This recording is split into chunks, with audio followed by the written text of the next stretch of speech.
පළවෙනි ප්‍රශ්නේ අහලා තියෙන්නේ දීලා තියෙනවා ප්‍රතික්‍රියාවක් C2H2 ගෑස් එක ධන 3ක් O2 ගෑස් හරි හැදිලා තියෙනවා 2ක් CO2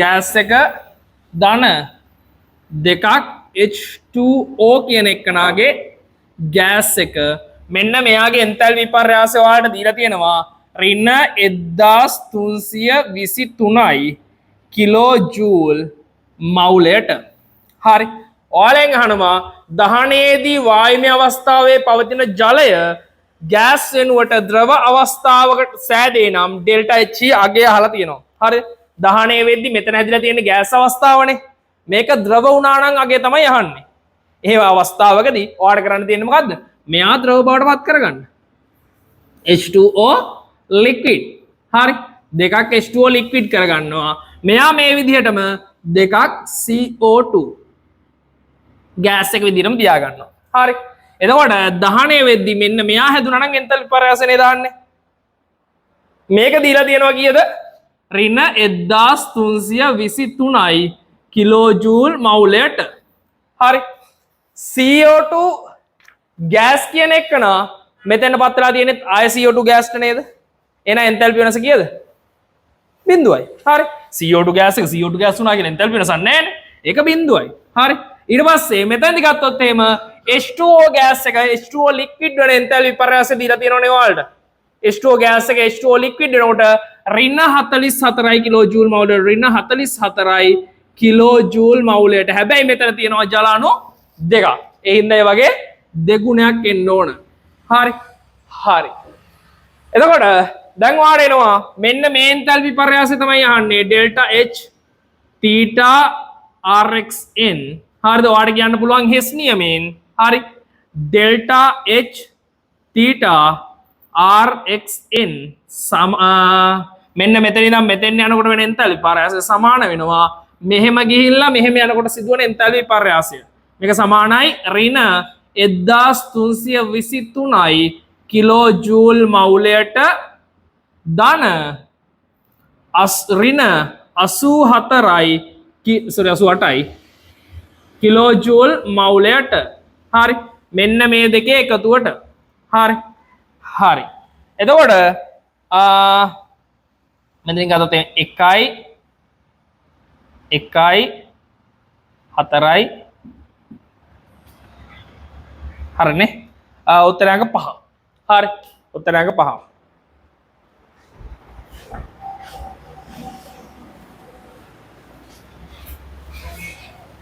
ප්‍රශ්න දෙකක් දාගන්නවා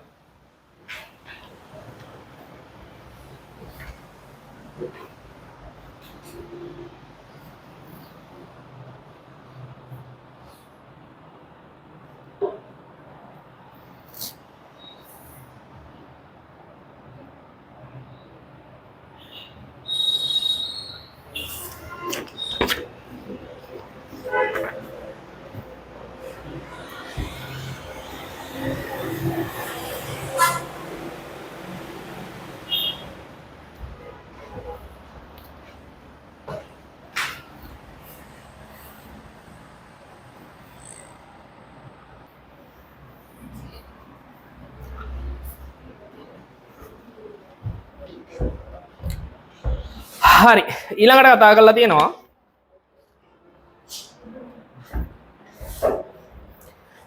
කාබන් ඝනය O2 මෙන්න මේකෙන්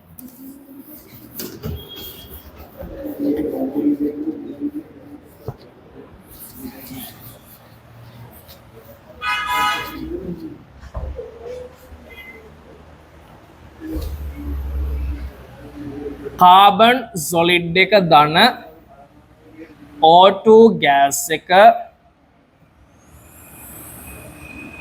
හැදෙනවා CO2 මෙන්න මේ ප්‍රතික්‍රියාවේදී හරිද සාධන විට මෙන්න මේකෙදි CO2 මවුල මෙන්න මෙයාගේ මවුල 0.4යි මවුල හදනකොට පිටවන තාප ප්‍රමාණය 40යි කිලෝජූල් කියලා තියෙනවා. හරි. පිටවේ පහත සඳහන් කුමන වගන්ති මෙම පද්ධතිය සඳහා හරිද කියලා අහන්නේ. බලන්නකෝ. හරි. එන්තැල්පිය කියලා කියන්නේ. හරි. එන්තැල්පිය කියලා කියන්නෙම මොකකින් හරි පිටවන තාප ප්‍රමාණය. හරි. එන්තැල්පිය කියලා කියන්නේ පිටවන තාප ප්‍රමාණය. හැබැයි අපි එන්තැල්පිය ගන්නකොට මවුලයකට පිටවන තාප ප්‍රමාණය තමයි සලකන්නේ. පැහැදිලිද? එන්තැල්පිය කියන්නේ නියත පීඩනයේදී පිටවන තාප ප්‍රමාණය නැත්තම් නියත පීඩනයේ සිදුවන තාප විපර්යාසය තමයි සම්පූර්ණ කතාව. හරි. නියත පීඩනයේදී සිදුවන තාප විපර්යාසය. එතකොට හැම ප්‍රතික්‍රියාවම නියත පීඩනයේද වෙන්නේ? හැම ප්‍රතික්‍රියාවම මේ සාමාන්‍ය වෙන ප්‍රතික්‍රියා ටික නියත පීඩනය වෙන්න හේතුව බාහිර වායුගෝල පීඩනය නේද වෙන්නේ? එකයි ATM නේද? එහෙනම් නියත පීඩනය තමයි සාමාන්‍ය ප්‍රතික්‍රියාව සිද්ධ වෙන්නේ. එතකොට සාමාන්‍ය ප්‍රතික්‍රියාවක් සිදු වෙන නියත පීඩනයේ හින්දා සාමාන්‍ය ප්‍රතික්‍රියාවකින් ඇතිවන එන්තැල්පි ශක්ති විපර්යාසය එන්තැල්පිය කියලා අපිට ගන්න පුළුවන්. මෙතන කියලා තියෙන්නේ CO2 මවුල 0.4ක් හැදෙද්දි සිදුවන එන්තැල්පි විපර්යාසය කීයද? කිලෝජූල් 40ක් කියලා. ඔයන් අහන ප්‍රශ්න බලන්න. තාප ප්‍රමාණය 40ක් කියලා තියෙනවා. අහලා තියෙන්නේ CO2 මවුලයක්. හරි. CO2 මවුලයක් කාබන් ඝනය හා O2 වලට විඝටනය කිරීමේදී තාප ප්‍රමාණය තමයි අහලා තියෙන්නේ. බලන්නකො මෙතන තියෙන්නේ මොකද්ද? කාබන් ඝනයයි O2 එකතු වෙලා CO2 හැදෙනකොට මෙන්න මෙච්චර තාප ප්‍රමාණයක් පිට වෙනවා කියන තමයි තියෙන්නේ. ඔයන් අහනවා මොකද්ද? CO2 කියන එකන හරි CO2 කියන එකන කාබන් ඝනය ධන O2 ගෑස් එක බවට පත් වෙද්දී සිදුවන එන්තැල්පි විපර්යාසය. ඉදිරි ප්‍රතික්‍රියාවේ එන්තැල්පි විපර්යාසය අපි මුලින්ම හොයාගමු CO2 මවුලයකට. CO2 මවුල 0.4ට 40යි නම් 40 බෙදීම 0.4 කිලෝජූල් මවුලයට. ඒ කියන්නේ 100යි කිලෝජූල් මවුලයට. හරි. මවුලයකට කිලෝජූල් 100ක තාප ප්‍රමාණයක් මේකෙදි පිට වෙනවා. පැහැදිලිද? ඒ ඉදිරි ප්‍රතික්‍රියාව. දැන් අහන්නේ මොකක්ද? මේ තියෙන්නේ මෙයාගේ පසු ප්‍රතික්‍රියාව නේද? ඉදිරි ප්‍රතික්‍රියාව 100යි කිලෝජූල් මවුලයට නම් මේක තාප 10කයි කියලානේ කියන්නේ. පිට වේ කියලා නේද කියන්නේ? තාප ප්‍රමාණය පිට වේ කියලා කියන්නේ. මෙන්න මෙයා ඍණ කිලෝජූල් මවුලයට වෙන්නේ. එතකොට මෙයා ඍණ 100යි කිලෝජූල් මවුලයට. එහෙනම් මෙයා කීයද? මෙයා ධන 100යි කිලෝජූල් මවුලයට. හරි. ධන 100යි කිලෝජූල් මවුලයට. හරි. මේක කියනවා විඝටනය වීමේදී කිලෝජූල් 100ක තාප ප්‍රමාණයක් අවශ්‍ය වේ. අවශ්‍ය වේ කියන්නේ අවශෝෂණය වෙනවා කියන එකම තමයි. හරිද? අවශ්‍යයි කියන්නේ අවශෝෂණය වෙනවා. පිට වේ කිව්වොත් තාප 10කයි. පැහැදිලිද? ඊට පස්සේ ඊළඟ කතාව CO2 ග්‍රෑම් 11ක් සෑදීමේදී කිලෝජූල් 25ක තාප ප්‍රමාණයක් පිට වේ. අපි දන්නවා CO2 කියන එකනාගේ මවුලයක ස්කන්ධය 44යි ග්‍රෑම්. මවුලයට මවුලයක ස්කන්ධය 44යි නේද? එතකොට 11යි කියන්නේ මවුල 4 එකක් නේද? හරිද? 11යි කියලා කියන්නේ CO2 මවුල 4 එකක් නේ. එතකොට CO2 මවුල එකක් පිට වෙද්දී එකක් හැදෙද්දී ඍණ 100යි කිලෝජූල් යනවා නම් ඒකෙන් 4න් එකක් යද්දී ඍණ 25යි කිලෝජූල් මවුලයට නේද එන්නේ? කතන්දරේ හරි ඍණ 25යි. හැබැයි මොකද්ද කියන්නේ? එතනින් එහාට තියෙන කතාව CO2 ග්‍රෑම් 11ක් සෑදීම සඳහා කිලෝජූල් 25ක තාප ප්‍රමාණයක් අවශ්‍ය වේ. අවශ්‍ය වේ නෙවෙයි හැදෙනකොට මොකද වෙන්නේ? පිට වෙනවා. හරිද? CO2 හැදෙනකොට තාපය පිට වෙන එක නෙවෙන්නේ. හරි. එතකොට මෙතන තියෙන්නේ අවශ්‍ය වේ කියන්නේ තාපය අවශෝෂණය කරනවා කියන එක. ඒක වැරදි නේද? අරක උත්තරය ආපු ගමන් ගහන්න එපා. හරි. හරි. ඊට පස්සේ ඵලයන්හි එන්තැල්පියන්ගේ එකතුව ප්‍රතික්‍රියකවල එන්තැල්පි වල එකතුවට වඩා අඩු වේ. හරි. සාමාන්‍යයෙන් බලන්න ඕන කට්ටිය මේක තේරෙන්නේ නැත්නම් තාප දායක සහ තාප අවශෝෂක ගැන සම්බන්ධය. හරි. ඒ ඉන්නවා B බවට පත් වෙනවා කියලා හිතන්නකෝ. හරි. මේ සම්පූර්ණ එන්තැල්පි කතාවක් කියන්නේ ඕන් කට්ටිය අහගන්න. හරි. ඉතින් කියන්නේ මේ මත කට්ටිය කරගෙන යන්න මොකද තියෙන ටික කාලයයි. හරි. කරන්න පුළුවන් උපරිම ස්පීඩ් එකේ ප්‍රශ්න ටික කරන්න. හරි. හරි. බලන්නකෝ. මෙයා කිලෝ ජූල් 100යි කියමුකෝ ශක්තිය. 100යි කිලෝ ජූල්. හරි. තාපදායක ප්‍රතික්‍රියාවක් කියලා කියන්නේ මෙයාගේ තියෙන ශක්තිය පිට කරලා ප්‍රතික්‍රියාව වෙනවා නම් මෙයාගේ ජූල් 100ක් තියෙද්දී කිලෝ ජූල් 100ක් තියෙද්දී 10යි කිලෝ ජූල් පිට කරලා මේ ප්‍රතික්‍රියාව සිද්ධ වෙනවා නම් මෙතන තියෙන්නේ කීයද 90යි කිලෝ ජූල්. පැහැදිලිද කතාව? එතකොට තාපදායක ප්‍රතික්‍රියාවක ප්‍රතික්‍රියකයට වඩා පළවල ශක්තිය මොකද වෙන්නේ? අඩු වෙනවා. තාප අවශෝෂක ප්‍රතික්‍රියාවක් කියලා කියන්නේ A කියන එක්කනාගෙන් B හැදෙන ප්‍රතික්‍රියාව මෙයා 100යි කිලෝ ජූල් තියෙද්දි අපි හිතමු මේකෙන් 100 හැදෙන්නේ කියලා. 100 හැදෙන ප්‍රතික්‍රියාව මෙයා 100යි කිලෝ ජූල් තියෙන්නේ. හරිද? මේකට ජූල් 10ක් අවශෝෂණය කිලෝ ජූල් 10ක් අවශෝෂණය වෙනවා. එහෙනම් මෙයා කීයද? 110යි කිලෝ ජූල් වෙනවා නේද? පැහැදිලිද? එතකොට තාප අවශෝෂක ප්‍රතික්‍රියාවන් නම් මොකද වෙන්නේ? ප්‍රතික්‍රියකවල ශක්තියට වඩා පළවල ශක්තිය වැඩි.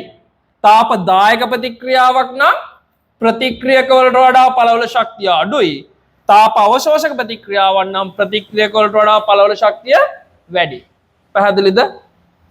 ඊට පස්සේ බලමු පද්ධතියට මොකද වෙන්නේ කියලා. තාපදායක ප්‍රතික්‍රියාවන් නම් මොකද වෙන්නේ? ප්‍රතික්‍රියකවල ශක්තිය අඩු වෙනවනේ.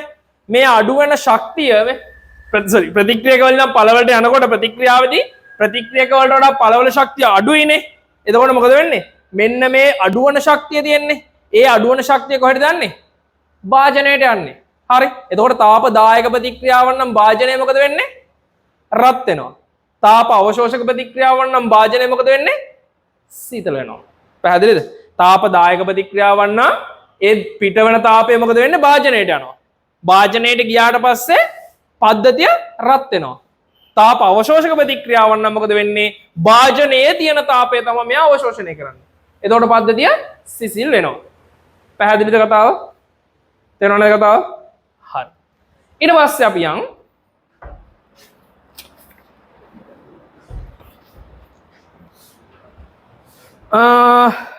මෙතන කියනවා ඵලය දැන් මේ ප්‍රතික්‍රියාව තාපදායකයි නේද? මේ ප්‍රතික්‍රියාව තාපදායකයි කියලා කෙලින්ම දීලා තියෙනවා. ඒ හින්දා දැන් අපිට කියනවා ඵලයන්හි එන්තැල්පි අගයන්ගේ එකතුව ප්‍රතික්‍රියකවල එන්තැල්පි අගයන් වල එකතුවට වඩා අඩු වේලු. ඵලවල එන්තැල්පි අඩුයිලු. ඒක හරි නේද? තාපදායක ප්‍රතික්‍රියාවන් නම් මොකද වෙන්නේ? ඵලවල එන්තැල්පිය අඩු වෙන්න ඕන. හරි. ඊට පස්සේ ඒකෙම අනිත් පැත්තට කියනවා ඵලයන්හි එන්තැල්පි වල එකතුව ප්‍රතික්‍රියකවල එන්තැල්පි එකතුවට වඩා වැඩි වේ කියනවා. එතකොට ඒක වැරදිනේ. හරි. අරගෙන් පරස්පරයනේ. තේරුණාද කතාව? හරි. ඊට පස්සේ ඊළඟට කතා කරලා තියෙනවා ඝන ඇමෝනියම් ක්ලෝරයිඩ් ගැන. මේකේ මොකක් හරි තේරෙන්නේ නැති පාර්ට් එකක් තියෙනවා නම් අහගන්න. හරි. මේක කරගෙන මම යන්නම්. ඔයාලා ওই විදිහට වේගෙන් කරගෙන යන්න. මොකද එක්සෑම් එකට තියෙන තව පොඩි දවස් ටිකක්. හරි. මේ කාලේ ඇත්තටම මදි. හරි. හැබැයි ගේමක් ගැහුවොත් තමන්ගේ රිසල්ට් එක අප් කරගන්න පුළුවන්. තියෙන රිසල්ට් එක අප් කරගන්න පුළුවන්. හරි. කෙලවෙන්නේ නැති වෙන්න හදා ගන්න පුළුවන්. ඒකකට මුල ඉඳන් නම් කරන්න මදි. හරි. හැබැයි තියෙන රිසල්ට් එක අප් කරගන්න මේ කාලේ හොඳටම ඇති. හරි. ඒ හින්දා ගේම ගහන්න එක දිගට කරගෙන යන්න. හරි. ලොකු ප්‍රමාණයක් නෑ ඔයාලට කරන්න. හරි. ඉතින් මේ එන්තල් පාර්ට් එක සහ ෆිසිකල් පාර්ට් එකම අද කොහොම හරි ඉවර කරනවා. එළි වෙනකොට කොහොම හරි ඉවර කරලා දාමු ෆිසිකල් පාර්ට් එකම. එතකොට හිතා ගන්න MCQ කීයක්ද කියලා. හරි. හරි. එතකොට කරගෙන යන්න. හරි. ඊට පස්සේ ඝන ඇමෝනියම් ක්ලෝරයිඩ් කියලා කෙනෙක් ඉන්නවා. හරි. ඇමෝනියම් ක්ලෝරයිඩ් ඝන අවස්ථාව.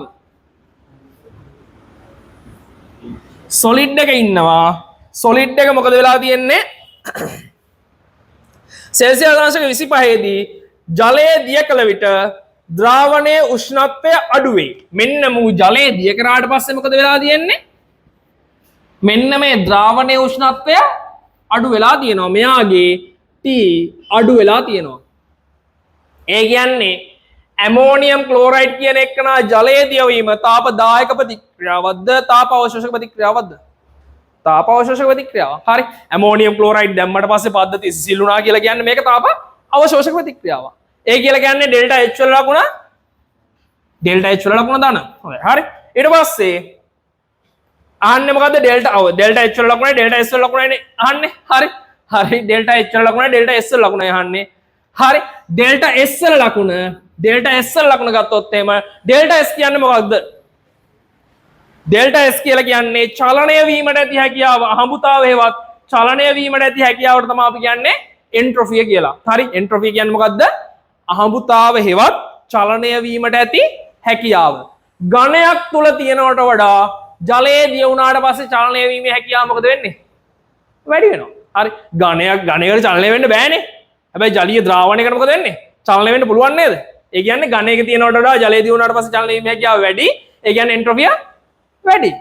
එන්ට්‍රොපිය වැඩි වෙනවා කියන්නේ ඩෙල්ටා S මොකද වෙන්නේ? ධන. හරි. එතකොට ඩෙල්ටා H උත් ධන, ඩෙල්ටා S උත් ධන. පැහැදිලි නේද? හරි. හරි. ඊට පස්සේ අන්තිමට කතා කරලා තියෙනවා 2016 අන්තිම ප්‍රශ්නේ. සියලුම ස්වයංසිද්ධ ප්‍රතික්‍රියා තාපදායක වේ. ප්‍රතික්‍රියාවක ස්වයංසිද්ධතාව කතා කරන්නේ මොකෙන්ද? ප්‍රතික්‍රියාවක ස්වයංසිද්ධතාව කතා කරන්නේ සමීකරණය ඩෙල්ටා G සමානයි ඩෙල්ටා H ඍණ T delta S. Delta G සමානයි delta H minus T delta S. හරි. ඔක තමයි ප්‍රතික්‍රියාව ස්වයංසිද්ධතාව. බලන්නකෝ ස්වයංසිද්ධතාව කතා කරද්දී ඩෙල්ටා G ධන වුණොත් මොකද වෙන්නේ? හිතන්නකෝ A වලින් B හැදෙන ප්‍රතික්‍රියාවක් තියෙනවා කියලා. මේ ප්‍රතික්‍රියාව ඩෙල්ටා G ධන කියන්නේ ඉදිරි ප්‍රතික්‍රියාව ස්වයංසිද්ධද නැද්ද? ස්වයංසිද්ධ නැහැ. හරි. ඩෙල්ටා G ධන කියලා කියන්නේ ප්‍රතික්‍රියාව ඉදිරියට ස්වයංසිද්ධ නැහැ. හැබැයි මේ ප්‍රතික්‍රියාව පසුවතට ස්වයංසිද්ධයි. පැහැදිලිද? ඩෙල්ටා G ධන නම් මොකද වෙන්නේ? මේ ප්‍රතික්‍රියාව වෙන්නේ පසුවතට. ඩෙල්ටා G ඍණ නම් මේ ප්‍රතික්‍රියාව වෙන්නේ ඉදිරියට. ඩෙල්ටා G බිඳුව නම් දෙපැත්තට වෙනවා. ඒකට තමයි කියන්නේ අපි සමතුලිතයක් කියලා. පැහැදිලිද? තේරුණාද තාම? හරි. මෙයා කියනවා කතන්දරයක්. හරි. මෙයා කියනවා කතන්දරයක්. සියලුම ස්වයංසිද්ධ ප්‍රතික්‍රියා තාපදායක වේ. ස්වයංසිද්ධ නම් ඩෙල්ටා G මොකද වෙන්නේ? ස්වයංසිද්ධ කියන්නේ ඩෙල්ටා G බිඳුවයි. හරි. ඩෙල්ටා G බිඳුව වෙන්න බලන්නකෝ ඩෙල්ටා G බිඳුව වෙන්න බිඳුව වුණොත් එහෙනම් මොකද වෙන්නේ? T ඩෙල්ටා S කියන එකන සමානයි ඩෙල්ටා H ට හැමතිස්සෙම මෙයා ධන. හරි. මෙයා ධන. හරි. හැමතිස්සෙම උෂ්ණත්වය කියන එකන ධන. හරි. එතකොට ඩෙල්ටා S ධන වන අවස්ථාවට ඩෙල්ටා H ටත් ධන වෙන්න පුළුවන්. ඩෙල්ටා S ඍණ වෙන අවස්ථාවට ඩෙල්ටා H ට ඍණ වෙන්න පුළුවන්. එතකොට සෑම ප්‍රතික්‍රියාවක්ම ස්වයංසිද්ධ ප්‍රතික්‍රියාවක්ම තාපදායකයි කියන්නත් බෑ තාප අවශෝෂකයි කියන්නත් බෑ. එන්ට්‍රොපි පර්යාසය ධන කියන්නත් බෑ එන්ට්‍රොපි පර්යාසය ඍණ කියන්නත් බෑ. එකක් කියන්න බෑ. පැහැදිලිද? හැබැයි කියන්න පුළුවන් දේ බලන්න. හරි. මේක තව තේරෙනවද? සමතුලිතයන් නම් මොකද වෙන්නේ? ඩෙල්ටා H වල ලකුණයි ඩෙල්ටා S වල ලකුණයි සමානයි. හරි. දැන් ඔය කියන සමතුලිතය ගැන කතා කරොත් එහෙනම් මොකද වෙන්නේ? හරි. අනේ කලින් කතා කරේ. හරි. මෙතන කතා කරමු. දැන් සමතුලිතයන් නම් මොකද්ද වෙන්නේ? ඩෙල්ටා H වල ලකුණයි ඩෙල්ටා S වල ලකුණයි සමානයි. අපි සමතුලිත ප්‍රතික්‍රියාවක ඩෙල්ටා S වල S දිහා බලලා තමයි බලන්නේ එන්තැලි පර්යාසය කොහොමද වෙන්නේ කියලා. හරි. උදාහරණයක් හිතන්න. H2S ජලයේදී වුණා කියලා. හරි. H2S කියන වායුව හරි. H2S කියන වායුව ජලයේදී වෙනවා. H2S ජලයේදී වුණොත් මේ එන්ට්‍රොපිය මොකද වෙන්නේ?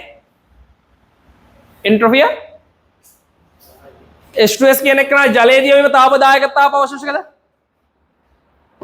H2S ජලයේදී වීම තාපදායක තාප අවශෝෂක. එකපාර කියන්න පුළුවන්ද?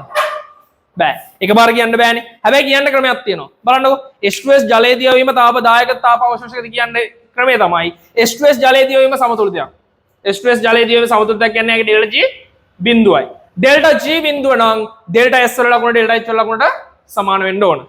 දැන් H2S කියන වායුව ජලයේ දිය වෙනකොට එන්ට්‍රොපියට මොකද වෙන්නේ? එන්ට්‍රොපියට වායුවක් කියන එකනට චලනය වීමේ හැකියාව වැඩි නේද? ජලයේ දිය වුණාට පස්සේ චලනය වීමේ හැකියාව අඩු වෙනව නේද? ඒ කියන්නේ වායුව ජලයේ දිය වෙනකොට එන්ට්‍රොපිය මොකද වෙන්නේ? අඩු වෙනව නේද? එන්ට්‍රොපිය අඩු වෙනවා කියන්නේ එන්ට්‍රොපිය ඍණ නේද? එන්ට්‍රොපි ඍණ කියන්නේ එන්තැල්පිය ඍණ නේද? ඒ කියන්නේ H2S ජලය දියවනවා කියන්නේ ඕන වායුවක් ජලය දියවනවා කියන තාප දායක ක්‍රියාවලිය. හරි. ඍණ කියලා කියන්නේ තාප දායකයිනේ. හරි. ඩෙල්ටා H ඍණ කියලා කියන්නේ තාප දායක ක්‍රියාවලිය. ඒ කියන්නේ වායුවක් ජලය දියවීම තාප දායක ක්‍රියාවලිය. පැහැදිලිද කතාව? තේරුණාද කතාව? හරි. හේතුව මොකද්ද? මෙයාගේ ඩෙල්ටා S වලින් බලන්නේ. හරි. ඩෙල්ටා S වලින් බලුවොත් එහෙම මෙයාගේ H2S ගත්තොත් වායුවක් කියන්නේ චලනය වීමේ හැකියාව වැඩි දැල්ලයක්. එයා වතුරේ දිය කරනකොට චලනය වීමේ හැකියාව අඩු වෙනවා. ඒ කියන්නේ එන්ට්‍රොපි අඩු වෙනවා. එන්ට්‍රොපි අඩු වෙනවා කියලා කියන්නේ එන්තැල්පිය අඩු වෙන්න ඕන. ඒ කියන්නේ තාප දායක ක්‍රියාවලිය. එහෙනම් ඝනයක් ජලයේ දියවීම ඝනයක් කියන්නේ චලනය වීමේ හැකියාව අඩු කෙනෙක්. ජලයේ දියවනවාම චලනය වීමේ හැකියාව වැඩි වෙනවා. ඒ කියලා කියන්නේ ඩෙල්ටා S කියන එක නා ධන නේද? එහෙනම් ඩෙල්ටා H මොකක් වෙන්න ඕනද? ධන වෙන්න ඕන. පැහැදිලිද? ඔන්න කතන්දරේ. තේරුණානේ? හරි. සමතුලිත අධ්‍යාපන බලලා අපිට ඩෙල්ටා H වල ලකුණ ඩෙල්ටා S වල ලකුණ කියන්න පුළුවන් නේ. ඩෙල්ටා S වල ලකුණ කියවනම් අපිට ඩෙල්ටා H ලකුණ නිකම්ම හිතන්න පුළුවන් කොහමද? එන්ට්‍රොපිය ධන නම් එන්තැල්පියක් ධන. එන්ට්‍රොපිය ඍණ නම් එන්තැල්පියක් ඍණ. මොනවට විතරද දාන්න පුළුවන්? සමතුලිත ප්‍රතික්‍රියා වලට විතරයි ඈ. අනිත් වර එහෙම දාන්න එපා. හරි. ඔයාලගේ ලියක් වෙන්න ඊළඟට. හරි. හරි. ඕනම සමතුලිත ප්‍රතික්‍රියාව වල ඔක දාන්න පුළුවන් කර්මාන්ත වලට පට්ට වැදගත්. හරි. නැත්තම් ඒක කඩපාඩම් කරන්න වෙනවනේ. ඊට පස්සේ ඕනෑම එතකොට පළවෙනි එක වැරදි. ඕනෑම ප්‍රතික්‍රියාවකට ඩෙල්ටා G සමානයි ඩෙල්ටා H ධන T ඩෙල්ටා S තියෙන්නේ. ඔන්න දැක්ක ගමන් ගහලා දානවා. හරි. ධන එකයි ඍණ එකයි මොකක්ද කියලා. හරි. නෑ ධන T ඩෙල්ටා S නෙමෙයි මයිනස් T ඩෙල්ටා S. හරි. එතකොට ඒක වැරදි උත්තරයක 5. හරි. හරි. තව පොඩි වෙලාවක් දෙන්නම්. ඊටු MCQ සෙට් එක ගහන්න 2016 සෙට් එක ගැන අපි ඉවර කරේ. 17 සෙට් එකට විනාඩි 10ක් දෙන්නම්. හරි. උපරිම ස්පීඩ් එකේ ඉවර කරන්න. මොකද මේ තියෙන ඔයාලා ගොඩම කාලය මේ කාලේ ගහන ගේමක් තමයි ඈ. හරි. මේ කාලේ තප්පරයක්වත් නාස්ති කරගන්න එපා. අද දවස් 12 ෆිසිකල් ටික හදලා ඉවර කරමු. හරි. ඉස්සරහට බලමු ඕගනික් ඉනෝගනිකුත් කෙලින්ම MCQ සෙට් එක හදලා ඉවරක් කරලා දාන්න. හරි.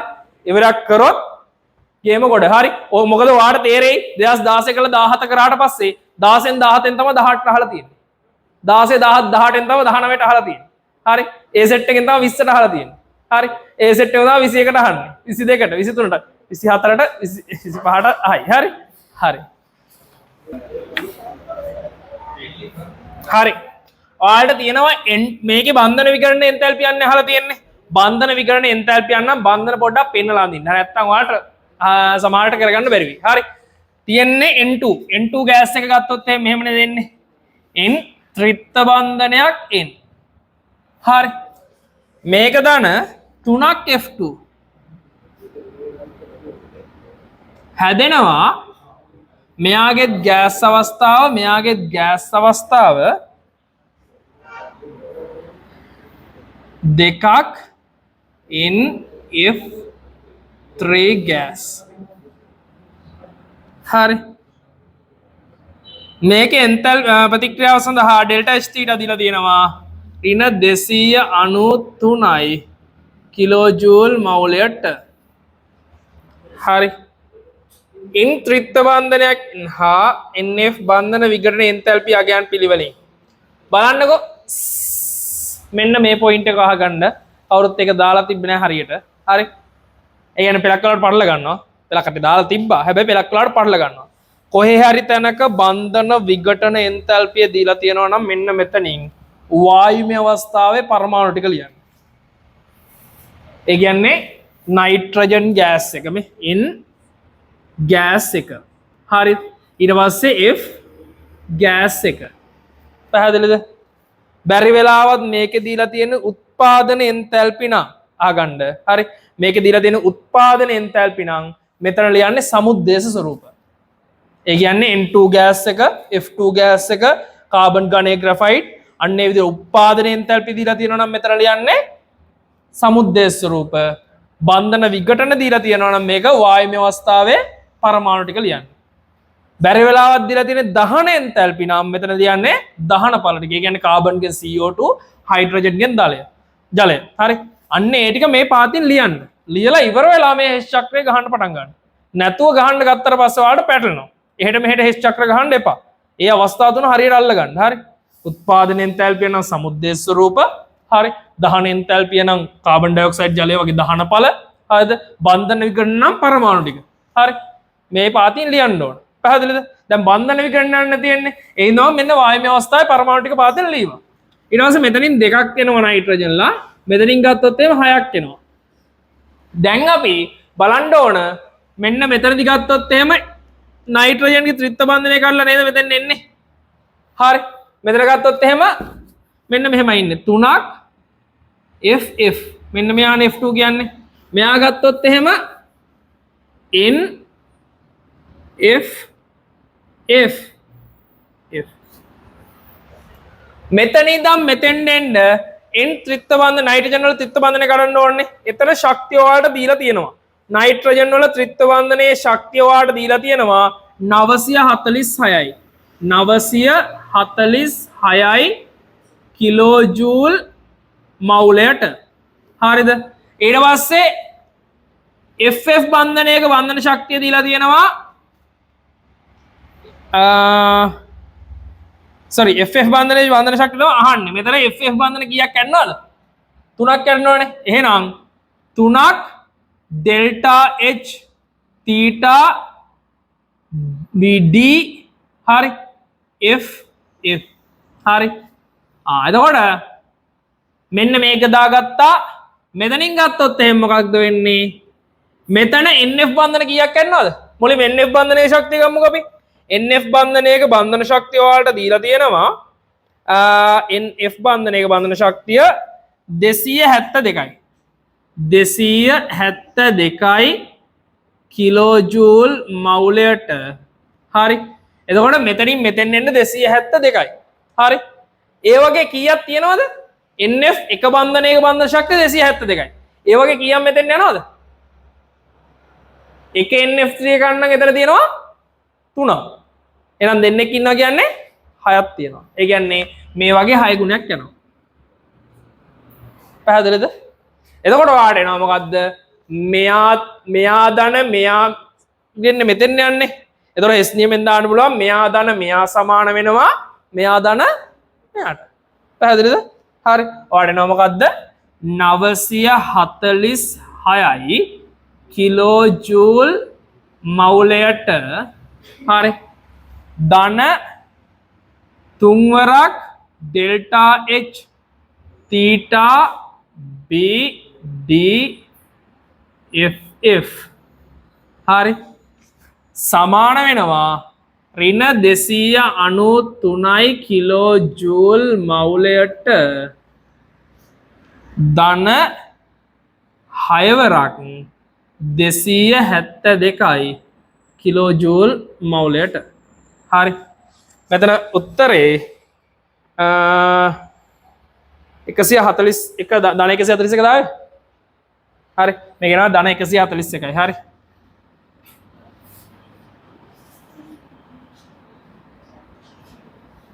හදලා බලන්න. හරි. අදට ක්‍රමේ කතා කරන්න අසුරු ගෙම මොන්නේ නැහැ නේ. හරි. පැහැදිලි නේද මේක? පැහැදිලි නේ? වෙලාවක් ඕනේ නැහැ නේ හදාගන්න නේද? සාකච්ඡා කරන්න යන්නේ. ඕනද වෙලාව? පන්. හරි. ඊළඟට කතා කරලා තියෙනවා ප්‍රතික්‍රියාවක් තියෙනවලු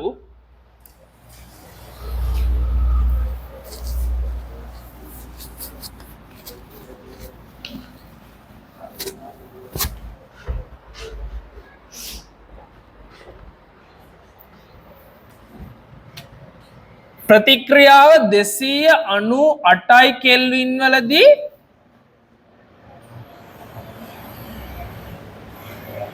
100යි කිලෝ පැස්කල් වලදී පීඩනයේදී ස්වයං සිද්ධ වන අතර ඒ කියන්නේ ඩෙල්ටා H කියන එකන ඍණ කියන එකනේ ස්වයං සිද්ධ වන අතර ඉහළ උෂ්ණත්වවලදී හා එම පීඩනයේදී ස්වයං සිද්ධ නොවේ T වැඩි කරාට පස්සේ ස්වයං සිද්ධ නැල්ලු. හරි. sorry delta H නෙවෙයි delta G. delta G කියන එක නාරින. හරි. එතකොට මෙතනින් ගත්තොත් ඒ උෂ්ණත්වය වැඩි කරාට පස්සේ delta G මොකක් කරලා තියනවද?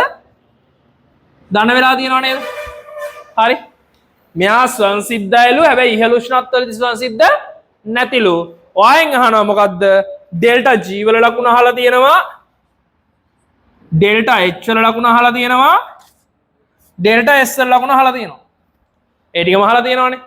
බලන්නකො හැම තිස්සෙම එකම රිදම් එකක් යන්නේ මේ පේපර්ස් වල. කියන්නේ ඔයාලට උගන්ලා තියෙන ටිකක් තියෙනවනේ. ඒ ටිකෙන් ප්‍රශ්න අහන්න පුළුවන් නේද? උගන්නපු නැති ඒවා ප්‍රශ්න අහන්න බෑනේ. එතකොට අහන හැම තිස්සෙම මෙන්න මේ සමීකරණ අහනවා. එහෙනම් මේ සමීකරණ නැතුව පේපර් එකට ගිහලා වැඩක් තියනවද? හරි. එතකොට මේ අහන ප්‍රශ්න ටික හොඳට අල්ල ගන්න. හරි. ඒ කියන්නේ එකම විදිහකට අහන්නේ. දැක්කම 2016 ඇහුවේ කොහොමද? ඒ විදිහටම 17ත් ඒ ටිකම අහලා තියෙනවා. හරි. 18ත් ඒ විදිහටම තමයි යන්නේ. චුට්ට වෙනස් කරනවා. හරි වෙනස් කරනවා අලුතෙන් දානවා. හැබැයි එකම රිදම් එකක් තියෙනවා මේකට. හරි. අලුතෙන් එන්නේ චූටි කෑල්ලක්. හරි. ඒ කෑල්ල පැත්තකට දාන්නකො. අනිත් ටික පුළුවන් වෙනවනේ. හරි. ඒ හින්දා අනිවාර්යෙන් පාස් පේපර් ටික හොඳට කරලා යන්න. හරි. හරි. දැන් බලමුකෝ අපි. ඔයයන් අහන්න මෙන්න මේ තත්ත්වයට තේ තමයි සම්පූර්ණ කතාව. ඩෙල්ටා G කොහොමද? මේක ස්වයංසිද්ධයි කියන්නේ ඩෙල්ටා G රිනනේ. හරි. එතකොට ඔය ඩෙල්ටා H සහ ඩෙල්ටා S ගැන කතා කරන්න ඕන. ඩෙල්ටා G සමානයි delta H minus T delta S. මෙන්න කතන්දරේ. හරි. මුගේ ඩෙල්ටා G ඍණලු. හරි. ඩෙල්ටා G ඍණලු මොන උෂ්ණත්වයේද? පහළ උෂ්ණත්වවලදී. හරි. මේ T අඩු අවස්ථාවේදී ඩෙල්ටා G ඍණ. ඒ කියන්නේ මෙන්න මේ සමස්ත පදය අඩු වුණොත් මෙන්න මේ සමස්ත පදය අඩු වුණොත් මොකද වෙලා තියෙන්නේ? ඩෙල්ටා G ඍණ වෙලා තියෙනවා. මේ සමස්ත පදය වැඩි වුණොත් එහෙම ඩෙල්ටා G මොකක් කරලා තියෙනවද? ධන වෙලා තියෙනවා. පැහැදිලිද? හරි. එතකොට මෙන්න මේ සමස්ත පදය වැඩි වෙනකොට ඩෙල්ටා G ධන වෙනවා කියන්නේ මෙන්න මේ සමස්ත පදය මොකද්ද වෙන්නේ? ධනද ඍණද? මේක ධන වෙන්න ඕන නේද? හරි. මෙන්න මේ සමස්ත පදය ධන වුණොත් නේද මේක වැඩි වෙනකොට ධන ගතිය වැඩි වෙන්නේ. හරි. මෙන්න මේ minus T ඩෙල්ටා S කියන සමස්ත පදය ධන වුණොත් මොකද වෙන්නේ? උෂ්ණත්වය වැඩි වෙනකොට ඒ ධන ගතිය වැඩි වෙලා ඩෙල්ටා G ධන වෙනව නේද? පැහැදිලිද කතාව? minus T ඩෙල්ටා S කියන සමස්ත පදය ධන වුණොත් උෂ්ණත්වය වැඩි වෙනකොට minus T ඩෙල්ටා S කියන පදය වැඩි වෙනවනේ. ඒක වැඩි වෙන්න මොකද වෙන්නේ? ඩෙල්ටා G ධන වෙනවා. තේරුණාද? බැරි වෙලාවත් minus T ඩෙල්ටා S කියන සමස්ත පදය ඍණ නම් උෂ්ණත්වය වැඩි වෙන්න ඩෙල්ටා G මොකද වෙන්නේ? ඍණ වෙනවා. ඒ කතාව තේරුණාද?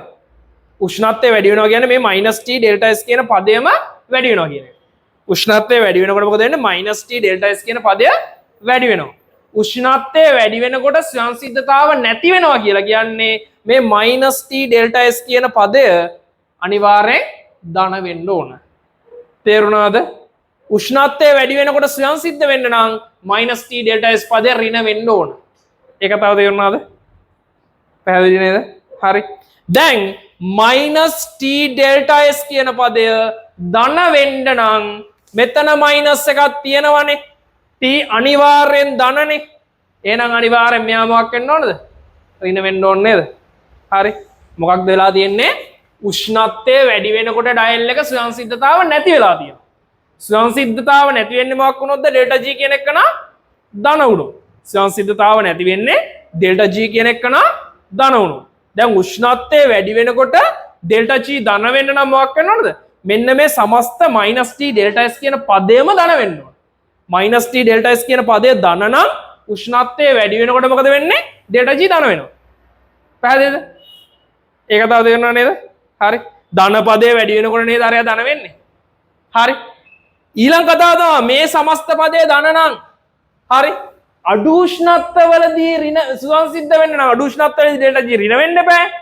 හරි. අඩු උෂ්ණත්වවලදී ඩෙල්ටා G ඍණ වුණොත්නේ ස්වයංසිද්ධ වෙන්නේ. ඩෙල්ටා G ඍණ වුණොත්නේ ස්වයංසිද්ධ වෙන්නේ. මේ කොහොම හරි අඩු උෂ්ණත්වවලදී ස්වයංසිද්ධ වෙන්න ඕන. එහෙනම් මෙයා ධන නම් අඩු උෂ්ණත්වවලදී ස්වයංසිද්ධ වෙන්න අනිවාර්යෙන් මෙයා ඍණ වෙන්න ඕනේ නේද? තේරුණාද මේ කියන කතාව? හරි. මෙයා අඩු උෂ්ණත්වවලදී ස්වයංසිද්ධ වෙන්න අපි ගත්තා වැඩි උෂ්ණත්වවලදී ස්වයංසිද්ධ නොවෙන්න නම්. වැඩි උෂ්ණත්වවල ස්වයංසිද්ධ නැති වෙන්න නම් මොකක්ද වෙන්න ඕන? මේ සමස්ත පදය ධන වෙන්න ඕන. මේ සමස්ත පදය ධන වෙනකොට තමයි උෂ්ණත්වය වැඩි වෙන්න ස්වයංසිද්ධතාවයෙන් නැති වෙලා යන්නේ. තේරුණාද? මේ ධන උෂ්ණත්වය වැඩි වෙනවා කියන්නේ මේ පදේ වැඩි වෙනවනේ. හරි. එතකොට උෂ්ණත්වය වැඩි වෙනකොට ස්වයංසිද්ධතාව නැති වෙනවා කියලා කියන්නේ minus T ඩෙල්ටා S කියන සමස්ත පදේ ධන කියන එක. පැහැදිලිද? හැබැයි අඩු උෂ්ණත්වවලදී ස්වයංසිද්ධයි කියලා කියවනේ. අඩු උෂ්ණත්වවලදී ස්වයංසිද්ධ වෙන්න නම් මොකද වෙන්න ඕනේ? මේකේ ධන ගතිය කියන්නේ ධන පදය ටිකක් අඩු වෙලා මෙන්න මේ ඍණ පදේ වැඩි වුණා නම් හරි නේද? හරි. ඒ කියන්නේ මෙයා ඍණ 100ක් වෙලා හරි. මෙයා ධන 50ක් වුණොත් එහෙම සමස්තය ඍණ 50යි නේද? හරි එතකොට සංසිද්ධයි නේද පැහැදිලිද එතකොට මෙන්න මේ සමස්ත පදය 150ට වගේ ගියොත් එimhe ධන වෙනව නේද තේරුණාද එතකොට සංසිද්ධතාව නැති වෙන උෂ්ණත්වය වැඩි වෙනකොට සංසිද්ධතාව නැති වෙන නම් මොකක් වෙනවද මෙන්න මේ -t Δs කියන පදය ධන වෙන්න ඕන -t Δs කියන පදය ධන වෙන්න නම් හරිද අනිවාර්යෙන් t ඍණ වෙන්නේ නැහනේ t අනිවාර්යෙන් ධනනේ නිරපේක්ෂ උෂ්ණත්වය ඍණ වෙන්නේ නැහනේ හරි එතකොට මොකද වෙන්නේ අනිවාර්යෙන් ඩෙල්ටා s කියන එක නා ඍණ විය යුතුමයි පැහැදිලිද එතකොට මේකේ අනිවාර්යෙන් ඩෙල්ටා s මොකද වෙන්නේ ඩෙල්ටා s ඍණ කියලා කියන්නේ පහළ උෂ්ණත්වයේදී සංසිද්ධ කරන ඩෙල්ටා h ඍණ වෙන්න ඕන මේක තමයි සමස්ත කතන්දරය පැහැදිලිද තේරුණාද හරි මේක විස්තර කරලා ඕනද ආයෙ පාරක්